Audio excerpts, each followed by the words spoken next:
mas para que a gente seja veículo, para que outras pessoas sejam tocadas pelo Senhor. Em nome de Jesus, amém. Amém.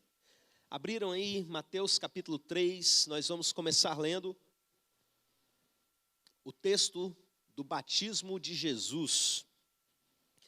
Mateus 3, a partir do verso 13, lemos assim: Por esse tempo dirigiu-se Jesus da Galiléia para o Jordão, a fim de que João o batizasse. Ele, porém, o dissuadia, dizendo: Eu aqui preciso ser batizado por ti, e tu vens a mim? Mas Jesus lhe respondeu: Deixa por enquanto, porque assim nos convém cumprir toda a justiça. Então ele o admitiu. Batizado Jesus, saiu logo da água, e eis que se lhe abriram os céus, e viu o Espírito de Deus descendo como pomba, vindo sobre ele. E eis uma voz dos céus que dizia: Este é o meu Filho amado, em quem me comprazo. Amém. Irmãos, essa é a segunda mensagem de uma série de 3 mensagens a respeito da bênção na família e de uma cultura de bênção que Deus quer estabelecer sobre a terra. Nós começamos na semana passada, e você que não assistiu a primeira, eu convido você a entrar lá no meu canal no YouTube e assistir o poder da bênção. É um texto lá do Antigo Testamento, algo que Deus determinou sobre o povo judeu, para que o povo vivesse debaixo daquela bênção. E talvez alguns se perguntem: nós não somos judeus, o que isso tem a ver conosco? E eu falo para vocês, quando Deus chamou Abraão e entregou para ele a sua missão, disse para ele quem ele era, que ele era pai de multidões, ele virou para Abraão e disse o propósito dele: Em ti serão benditas todas as famílias da terra. Ou seja, em ti serão abençoadas todas as famílias da terra. Deus tem um plano, meus irmãos, e esse plano é que todas as famílias da terra sejam abençoadas. E esse plano se move da seguinte maneira: a partir de Abraão foi levantado um povo, e desse povo surgiu o nosso Senhor Jesus Cristo. E a partir dele veio salvação para todos os povos, mas não somente a salvação, meus irmãos, mas aquilo que a acompanha, a transformação que essa salvação, que a mensagem do Evangelho produz em cada um de nós. Então, antes de entrar no texto, eu queria apenas repetir alguns ensinos com vocês, para que quando a gente entrasse, vocês já estivessem alinhados com esse entendimento. Deus quer abençoar todas as famílias. E o que é bênção? A palavra bênção no Antigo Testamento, o Antigo Testamento foi escrito em hebraico. E é uma palavra que quer dizer literalmente se prostrar diante. Mas a conotação que essa palavra traz é dar poder para que essa pessoa prospere. E como isso é feito? Entendendo como a palavra é usada no Novo Testamento, vai clarear um pouco isso para você. O Novo Testamento não foi escrito no hebraico, ele foi escrito no grego. E a palavra no grego é eulogia, que deu origem para a gente no português a palavra elogio. O que isso quer dizer para a gente? Você abençoa alguém da seguinte maneira: você vira para essa pessoa e faz uma declaração acerca dessa pessoa, que dá poder para que ela prospere. Existe uma fonte que é de Deus, que carrega o plano de Deus. E existe uma fonte amarga. A gente vai ver isso na última mensagem, na quarta-feira que vem, sobre essas 2 fontes, no livro de Tiago, que carrega uma maldição. E o que é a maldição? É o contrário da bênção. Se Deus quer que todas as famílias sejam abençoadas, o que o diabo quer é que essas pessoas não sejam abençoadas, ou seja, que elas sejam amaldiçoadas. Então, por exemplo, uma mãe vira para a filha e libera a seguinte palavra: Que roupa é essa que você está vestindo? Isso é coisa de vagabunda. Você não vai dar certo na vida.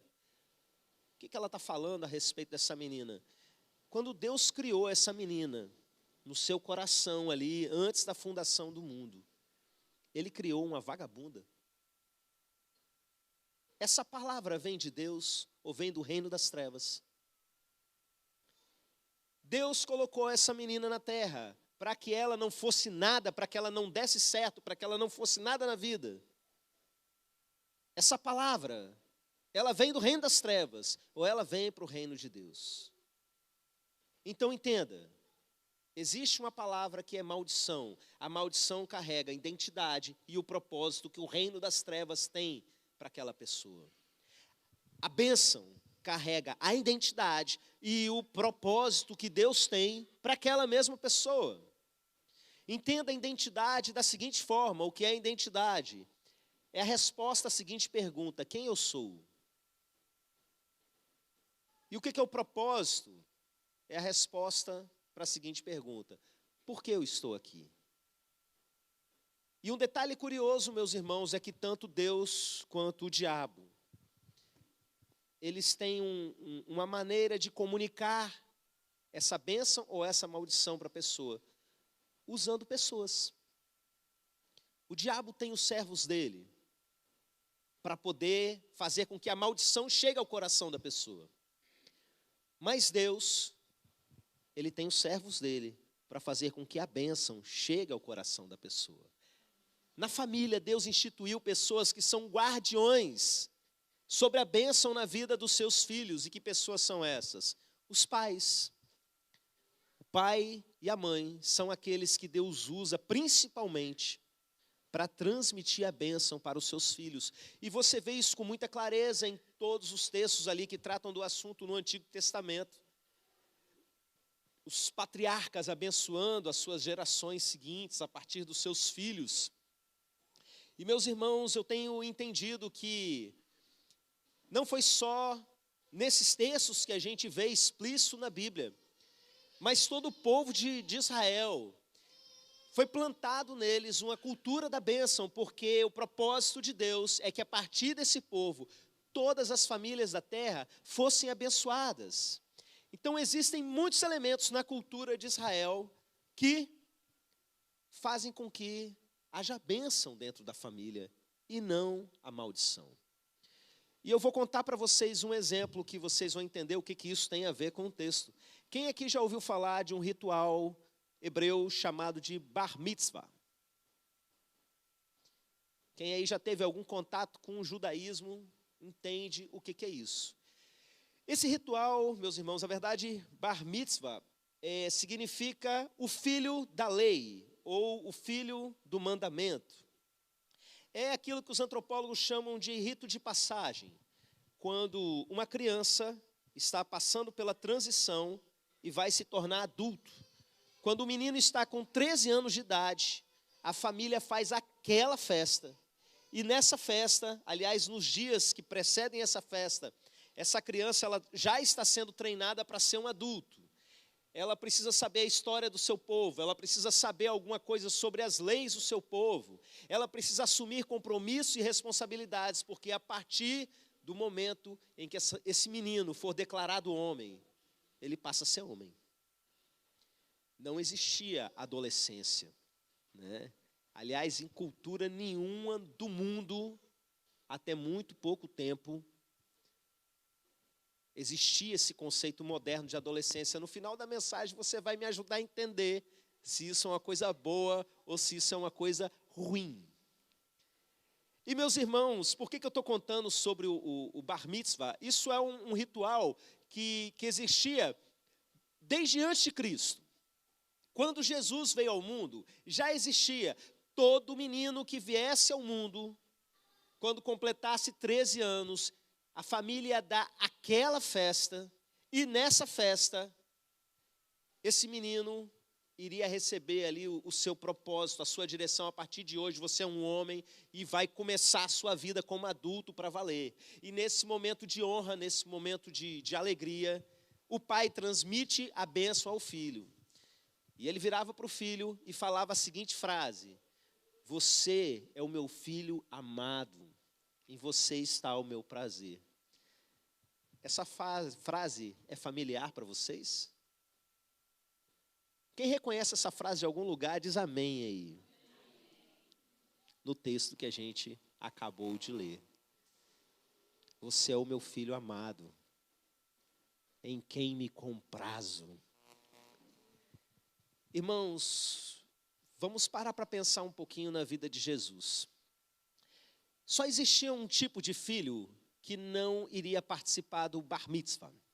Eu disse que todo menino, aos 13 anos de idade, nessa cultura que Jesus nasceu, iria passar por essa cerimônia da bênção. Mas existia um tipo de filho que não passaria por isso. Que filho é esse? O filho bastardo. Alguém que nasceu num contexto em que os pais dele, o pai é duvidoso, né? Aquela criança é considerada ilegítima. Eu acho engraçada essa frase, eu tenho aprendido que não existem filhos ilegítimos. Existem pais ilegítimos, mas filhos não. Mas uma criança que era considerada ilegítima não teria ali o seu próprio pai para fazer isso. E esse filho, além de outras restrições da comunidade, não poderia entrar lá dentro do templo e outras coisas assim, ele não receberia essa bênção. Ele não ouviria do pai: você é meu filho amado, em ti me comprazo. E quando a gente olha para a vida de Jesus, nós podemos imaginar algumas coisas, porque a maneira como Jesus veio ao mundo é considerada meio suspeita até hoje por aqueles que não creem. Tem gente até hoje que diz que, na verdade, ele não é o filho de Deus, ele foi fruto ali de alguma coisa, era filho de um soldado romano, qualquer coisa desse tipo. Até hoje, meus irmãos, as pessoas falam coisas dessa natureza a respeito de Jesus. E é provável, meus irmãos, que José, sabendo que não era o pai de Jesus, sabendo que, na verdade, ele era o filho de Deus, é possível e provável que José não tenha feito essa cerimônia de bar mitzvah com o próprio Jesus. A gente não sabe, a Bíblia não fala a respeito disso. Eu estou falando daquilo que é provável. Mas o que é fato? Fato é que até o batismo de Jesus, ele não foi liberado para seguir o seu propósito. Ele não começou o seu ministério, enquanto o próprio Pai não virou para ele e falou: você é meu filho amado, em ti está o meu prazer.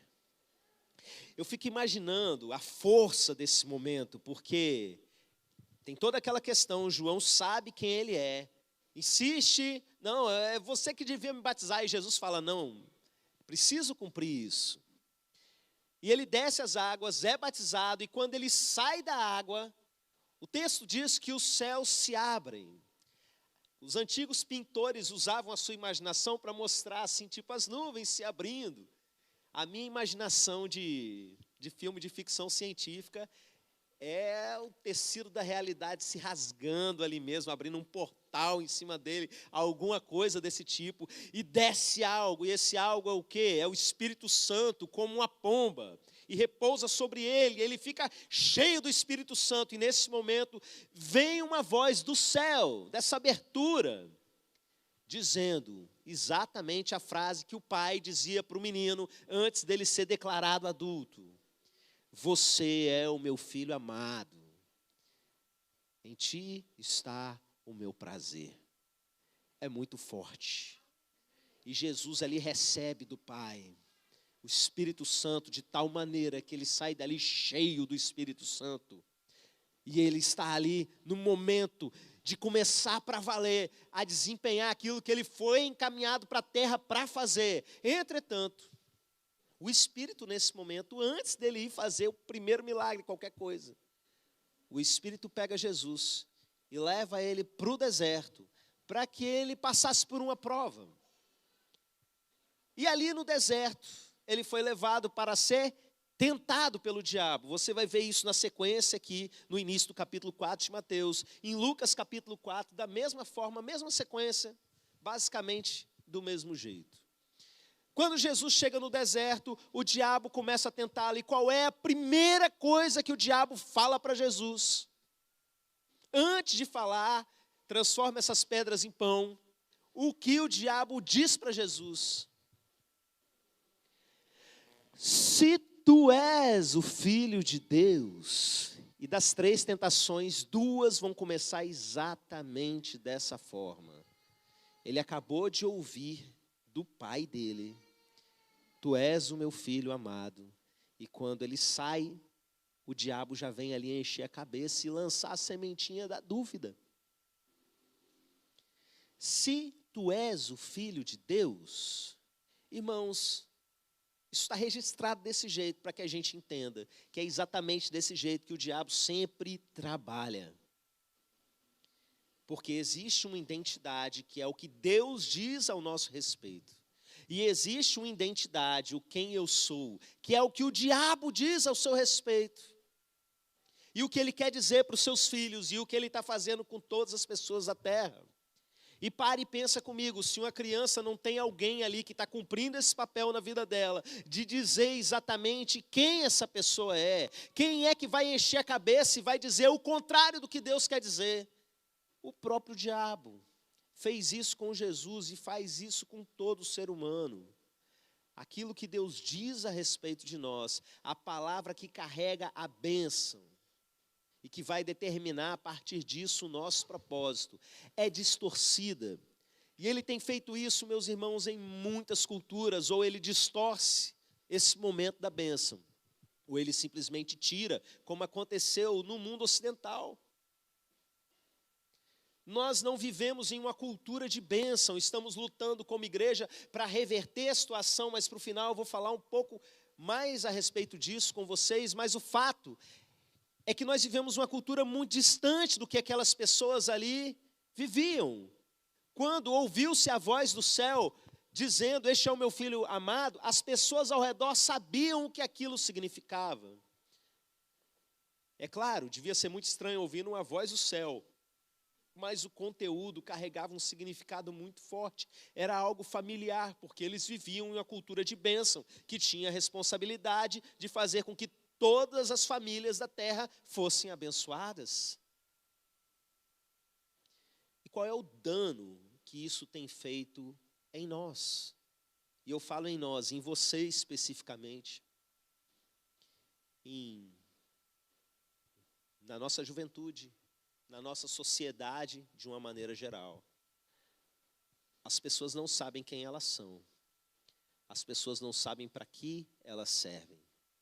E no caso específico desse momento de bênção,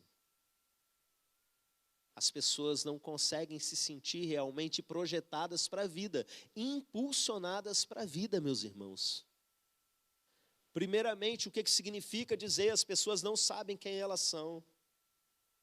A gente que lida diretamente com o ser humano, que cuida de gente, vocês não têm noção de como o nosso povo está perdido a respeito de quem é. Se cada jovem soubesse quem realmente é, entendesse o seu propósito. Irmãos, eles estão tão perdidos que muitos deles não sabem se são homens ou se são mulheres. Porque a identidade do reino das trevas está ali sendo massificada no ouvido de cada um. E é um negócio diário, e está nos meios de cultura, e está na escola, e está em tudo quanto é lugar.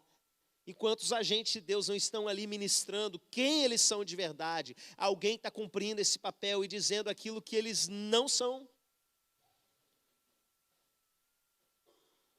Não sabem o seu propósito, não sabem a que vieram ao mundo.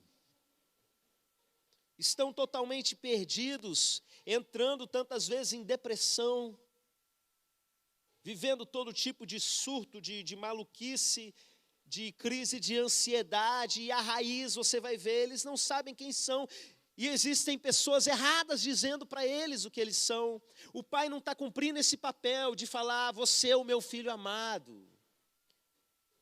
o meu prazer está em você. E aí, meus irmãos, especificamente sobre esse momento da gente ser projetado para a vida, a transição da infância para a vida adulta. O bar mitzvah para meninos de 13, o bat mitzvah para meninas. É uma cerimônia mais recente. A menina é com 12 anos, o menino com 13 anos. De repente, depois do aniversário, depois daquela baita festa, meu filho, agora você é um homem.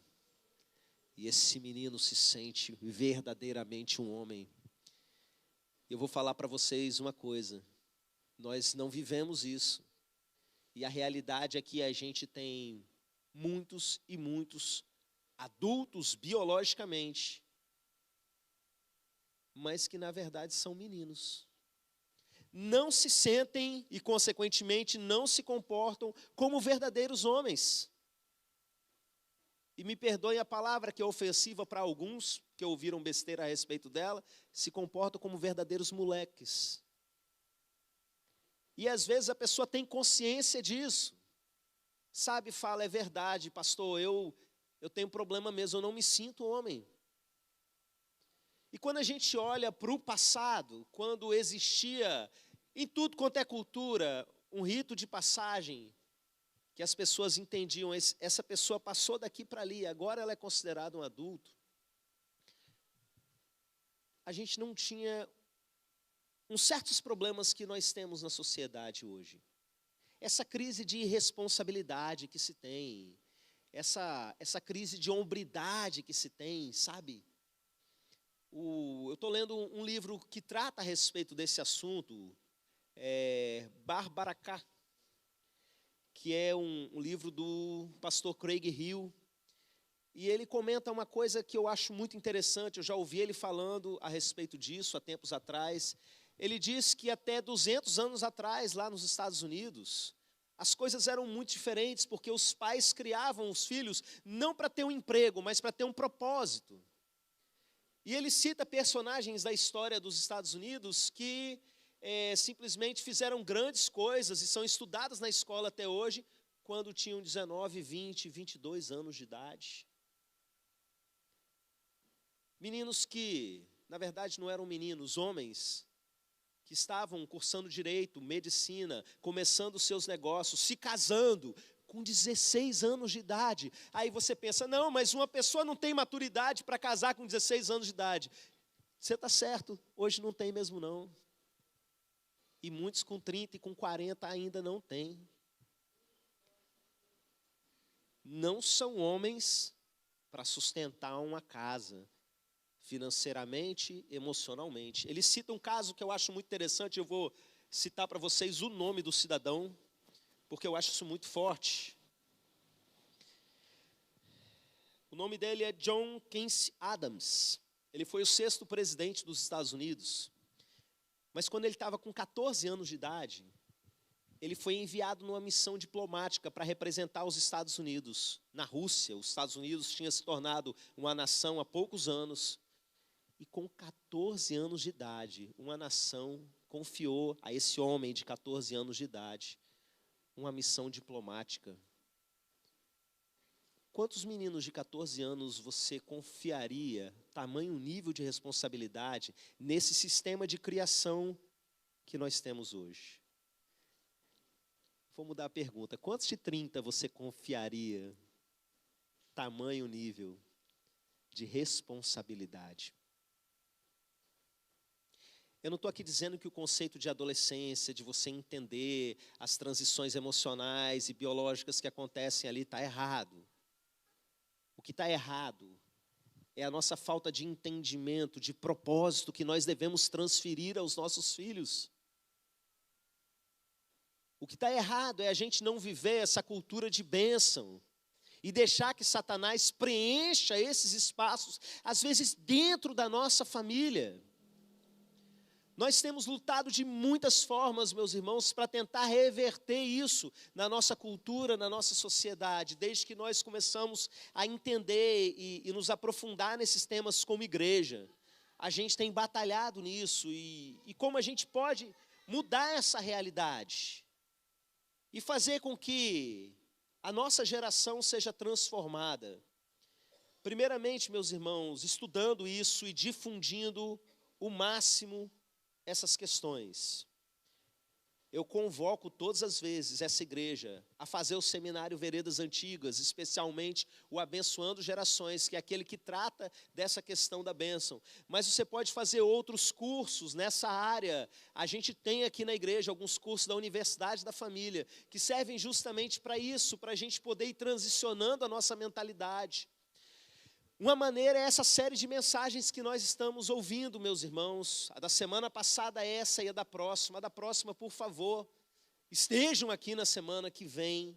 A gente vai entender algumas coisas muito práticas a respeito disso, dessa transmissão da bênção. Então já pensa aqui em alguém que precisa ouvir isso, para você compartilhar. Depois eu vou colocar lá nos grupos da igreja o link, lá no meu canal, com essa mensagem recortada, para você encaminhar. Pais precisam ouvir isso, Deus confiou neles, essa transmissão da bênção.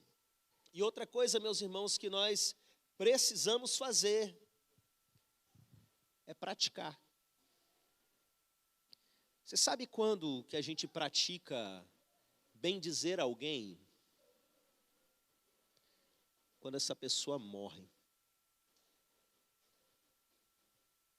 Eu ouvi uma história quando eu era criança, que o meu pai contou, que no enterro do cidadão, estava lá o pastor falando, lá se foi um grande homem de Deus, excelente profissional, grande marido, excelente pai dos seus filhos, e foi elogiando. Aí a mulher virou para o garotinho e falou assim: meu filho, vai lá no caixão ver se é seu pai que está lá mesmo. Mas a gente faz isso, né? A pessoa não está mais aqui, é a hora que a gente tem para chegar e começar a abençoar. Uma das coisas mais terríveis que tem é um pai enterrar o filho. E quantas vezes o filho está lá no caixão e o pai chorando em cima: mas eu te amo, meu filho, por que eu não te disse isso em vida? Eu amo você. Aí é o velório do pai. Está lá no caixão o pai, o filho vem falar: meu pai foi isso, meu pai foi aquilo, eu tenho muito orgulho do homem que ele foi. Mas vem cá, você disse isso para ele alguma vez na vida? Você disse isso alguma vez para o seu pai? Irmãos, a mensagem da quarta-feira que vem, nós vamos tratar de um texto da Bíblia que fala a respeito do papel da igreja nisso, sabe, de abençoar as pessoas, de bendizer as pessoas, que tem a ver justamente com isso, de colocar a identidade que Deus deu para elas. E você precisa aprender a praticar isso daí. Eu quero dar um exemplo nesse momento, eu gosto sempre de fazer isso, porque a gente vai para a prática agora. Você vai sair daqui abençoado em nome de Jesus. E eu quero chamar para me ajudar aqui nesse momento a minha filha Ária, que está ali comendo um biscoito. Peguei no flagra. Vem cá, meu amor. A última vez eu falei com o Aleph. Na vigília, quem estava aqui, eu usei a Jennifer como exemplo. Eu já fiz isso com meu pai também. Hoje você vai me ajudar, tá bom? Eu vou fazer com ela, mas você vai fazer com as pessoas que estão aí. Você vai escolher alguém, de preferência, que nesse momento não seja alguém da sua casa, sabe? Depois, chegando em casa, você faz com os da sua casa. Você vai fazer isso. Área, chega aqui na minha frente. O pai disse isso para Jesus, mas presta atenção no que eu vou dizer. Não foi só nessa passagem, nesse momento da projeção para o ministério de Jesus, que o Pai do céu disse isso para ele. A gente vê no Novo Testamento, nos Evangelhos, pelo menos mais 2 vezes, em que se ouviu uma voz do céu e o que o Pai disse foi exatamente a mesma coisa. Sabe por quê? Porque a bênção não é o único momento da vida, existem vários momentos da vida em que nós podemos fazer isso. Na cultura judaica, existe até hoje, né, o Shabá. Toda sexta-feira o pai tem a oportunidade de abençoar os seus filhos. Eles vão ouvir isso todos os dias, meus irmãos. Imagina até o menino sair de casa. toda semana ele vai ouvir uma palavra de identidade, de propósito. É impossível, mesmo que a pessoa seja um ateu, é impossível que um negócio desse não entre na cabeça. Imagina a repercussão espiritual. Eu vou fazer com a área aqui algo que a gente faz toda semana. A gente tem a nossa noite da bênção. Que dia é a noite da bênção? Esqueceu? Está aprendendo os dias da semana ainda, né? A gente não faz na sexta-noite, que seria o Shabá, né? O sábado para o judeu começa na sexta. A gente faz na segunda. Olha aqui para mim. Eu sempre peço perdão, né? Pergunto para ela o que o papai faz que ela gosta, né? Para a gente poder repetir, consertar meus erros e descobrir o que eu posso fazer. Mas o que a gente vai tratar agora é da bênção. Meu amor, olha para os meus olhos. Fica aqui de ladinho assim, né? Isso. Eu te amo com todo o meu coração. Eu quero que você saiba que eu tenho muita alegria de ter você como minha filha. Eu sempre quis ter uma filha como você. E você foi uma resposta de oração. Eu pedi você para o Papai do Céu. E Ele me deu você. E eu tenho tanta alegria de ver quem você está se tornando. Quando você era um bebezinho, um bolinho de pano assim no meu colo. Quando você tinha 8 dias de vida. Eu fiz um momento da bênção com você. E eu falei uma porção de coisa. Eu disse que você seria uma pessoa que ia carregar alegria. Onde você chegasse, as pessoas iam ficar felizes. E você é essa pessoa. Porque você tem um sorriso tão alegre que contagia a gente. Eu gosto de ouvir você rindo. Você tem um sorriso lindo. Sabe outra coisa que você é, que eu acho sensacional? Você é alguém que gosta de ajudar as pessoas. Você tem me ajudado tanto nesses dias que eu estou com a perna machucada. E eu já vi você gostando de ser útil para as pessoas. Isso, Papai do Céu, que botou no seu coração. Você é alguém cheio de amor. Você cuida do seu irmãozinho. Você é uma pessoa maravilhosa. A minha alegria está em você. Eu te amo.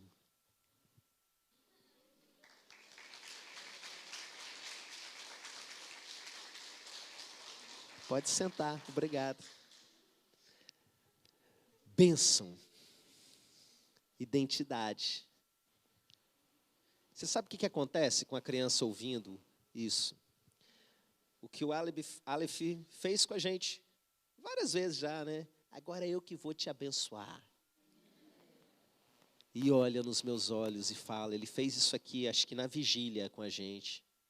Olhou nos meus olhos e fala, você é um excelente pastor, Deus te fez para ser um pastor. E foi falando um monte de coisa assim que, meu Deus do céu. E virou para a mãe dele, entregou uns mistérios lá também, que elas ficou assim, cultura de bênção. Uma pessoa que entende quem ela é em Jesus, ela vive diferente, meus irmãos. E Deus quer que todas as famílias sejam abençoadas. Eu quero te convidar nesse momento a praticar. Mas pastor, como é que eu vou falar isso para alguém? Eu não sei nada sobre a vida dessa pessoa. Mas faça ainda, meu irmão. Você vai parar. Antes você vai orar e perguntar para o Espírito Santo, quem é essa pessoa que está aqui na minha frente? Como eu posso abençoar a vida dessa pessoa? E aí você vai abrir a sua boca e deixa vir. As minhas ovelhas ouvem a minha voz. Vai funcionar. Fale algo bom a respeito das pessoas. E eu queria que ninguém ficasse para trás, sabe? Teve um dia que a gente estava aqui, num culto desse de quarta-feira, tinha um pouco menos de gente, hoje tem bastante gente, glória a Deus. E o que aconteceu é que tinha gente visitante, ou um crente mais tímido, mais retraído. E foi difícil, porque as pessoas vão procurando quem tem mais afinidade para orar. Não deixe ninguém sozinho, nem que você tenha que sair e ir em mais algum. Eu não vou, hoje por causa da questão da perna, né? Mas se alguém quiser subir aqui em cima e declarar uma palavra de bênção, fique à vontade. Mas o que vai acontecer, eu fazer de volta. Tá bom? E eu queria que a gente fizesse isso agora. Cultura de bênção. Vamos praticar. Você vai treinar aqui, vai chegar em casa e vai fazer com todo mundo. Determina um dia na semana para você abençoar seus filhos. Sabe? Em cada fase da vida. Deixa eu contar uma para vocês. O Ariel nasceu há 1 ano e 2 meses. E vocês, a igreja aqui se lembra, mas eu preciso só relembrar rapidamente, porque muita gente vai assistir isso aí depois, né, pela internet, não me conhece. A minha esposa, ela quase morreu. E eu fiquei a madrugada inteira com o bebê ali no quarto. E foi uma experiência, assim, para ele, traumática, né, porque foi tirado do colo da mãe. Ele ficou ali uns 40 minutos, eu acho, né, no colinho da mãe, até eles entenderem que a situação dela era grave e correram com ela para a sala de cirurgia, e assim ficou até amanhã. E eu fui para o Ariel, para o quarto.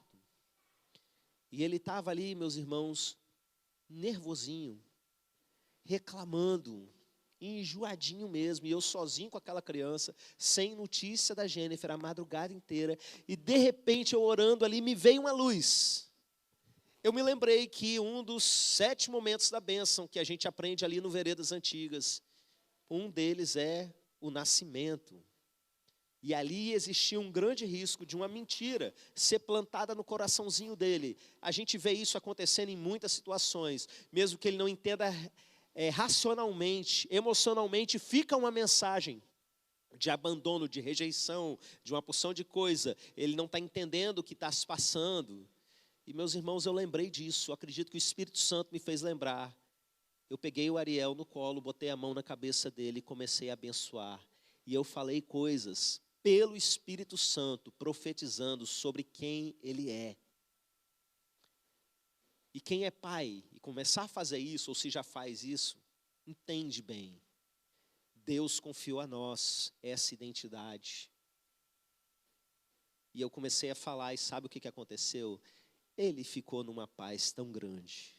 E ele dormiu a noite toda, mesmo tendo, o pessoal esqueceu de levar leite para ele e tudo, eu tive que brigar, arrumar confusão, ir atrás, o povo da noite não passou para o povo da manhã, tive que invadir a área restrita do hospital, mas ele, só a paz, meus irmãos. Ao 8º dia, todas as crianças que nascem nessa igreja de 10 anos para cá, todas as crianças, e algumas que nem são da igreja, mas tem alguém da família que é e entendeu, nós fazemos a noite da bênção. E aí o que acontece?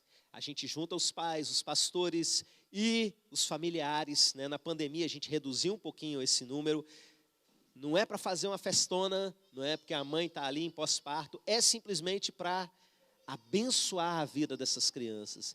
Irmãos, que diferença que a gente vê nas crianças, nos filhos da casa, sabe? A gente traz todo tipo de criança do bairro inteiro, mas a gente olha para as crianças ali, ó, um andando, olha para essa família, que paz. Olha para cada criança dessas, que paz, meus irmãos, que tranquilidade que a gente tem. Eu me lembro como era antes, sabe? Então, eu convido vocês a nos ajudar a espalhar essa cultura de bênção. Fica de pé, eu vou orar por vocês. E depois de alguns instantes, você vai escolher alguém. Se ninguém orou por você ainda, você vai ficar de pé, porque eu quero que você seja abençoado nessa noite. Eu quero que alguém chegue em você. Esse não é o momento de você abençoar a sua família, você vai fazer isso quando chegar em casa. Eu quero que você seja usado para abençoar a família de fé. Nós temos pessoas aqui nesse lugar que eles são a única pessoa da sua família de sangue que está aqui. E não só isso, mas que pertencem a essa igreja ou que são da família de Jesus. Você é família deles e eu quero que você se lembre bem disso. Quando eu terminar de orar por você, você vai sair do seu lugar, vai procurar alguém e vai fazer uma declaração, tipo eu fiz com a área. Você pode orar antes, perguntar para Deus, entrega, porque vai ser forte. Amém? Deixa eu orar por vocês. Pai, nos direciona nesse momento. Que essa mensagem, meu Pai, da bênção, da identidade, do propósito, do que o Senhor tem para nós, seja espalhada, meu Pai, não só aqui na nossa comunidade, meu Deus, mas para todos os lugares. Nos usa para isso, meu Pai. Que as próximas gerações já nasçam saradas nesse sentido, que chegue um tempo que eu não precise mais pregar nesse assunto, porque isso vai ser algo natural, meu Pai. Em nome de Jesus, eu peço por esse momento agora, nos usa, Senhor, usa cada um dos teus filhos que estão aqui, para entregar algo sobre a identidade, para responder a pergunta, quem eu sou? Para que o Senhor me trouxe? Sobre cada um, meu Deus, que ninguém saia daqui sem ser abençoado, em nome de Jesus, amém. Pode sair do seu lugar e ir. Você que nos acompanha de casa, procura alguém aí da sua casa, viva esse momento. Hoje eu não vou nem tocar uma musiquinha para preencher esse tempo, tá bom? Mas eu quero que você viva isso também. Se você acabar e a gente ainda não tiver voltado a palavra para a oração final, você vai orando daí de onde você está. Lembra, meus irmãos, ora, pergunta para Deus. Agora não é momento de bater papo.